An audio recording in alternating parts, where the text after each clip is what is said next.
G'day and welcome to Coming Sooner, where we review movie trailers. It's the show that needs no introduction. You forgot to write an introduction, didn't you, McD? Yes, I did. We go by many names and take many forms. We bring wonder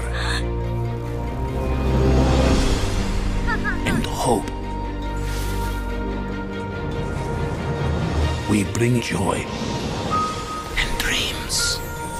This is our first look at The Rise of the Guardians, the unexpected sequel to Zack Snyder's 2010 film. And after some heavy studio retooling, they've dropped the owls entirely. In fact, it almost feels like a totally new idea. No. Jesus, McD, do your research. Okay, despite the unfortunate title, this is not a sequel to the god-awful Talking Owl movie. The idea comes from a story by beloved children's author William Joyce, who actually co-directs the film, and it features a tattoo-covered Santa Claus, an egg bomb-throwing Easter Bunny, and an army of tooth fairies fighting to keep kids safe from the boogeyman.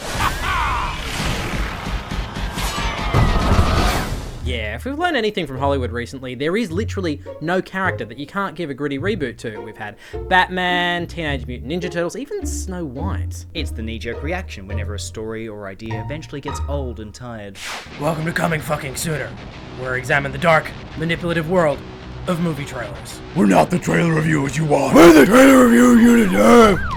So it's a slick-looking trailer. The music gives an appropriate sense of dramatic weight, and for a Dreamworks animated movie, there's a pleasantly surprising lack of Smash Mouth. Hey now, you're an all-star. The trailer makes sure to reference DreamWorks' last big hit, How to Train Your Dragon, despite the fact that none of the creative team that worked on that film have anything to do with this one. They also make a point of mentioning the involvement of cult filmmaker Guillermo del Toro, a guy who seems to put his name on everything. And sure, it's a big plus for film buffs, but he isn't really known for his work in kid flicks. But in spite of all this, there's just something in the trailer that fails to connect. The thing is, this is a story about childhood heroes. It's the Aesop Avengers, it's the fairy tale Justice League. You know, for young kids, seeing Santa and the Easter Bunny fight next to each other is like seeing Schwarzenegger and Bruce Willis side by side. One of us is expendable. But the trailer never tries to sell us the dynamic of that team. The whole 2.5 minute runtime is so packed with heavy voiceover narration. My army's ready. And the grabs we get from each character are really short and uninspiring. Buckle up! We're the bloody seatbelts! Ha! That was just expression. I tell you to fasten your seatbelts, but it was too cheap to buy any!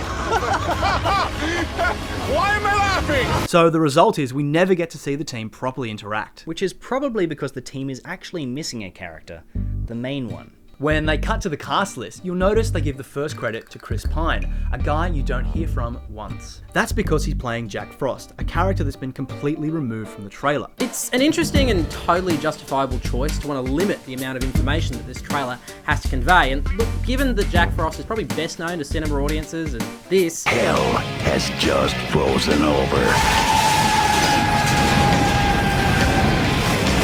Jack Frost.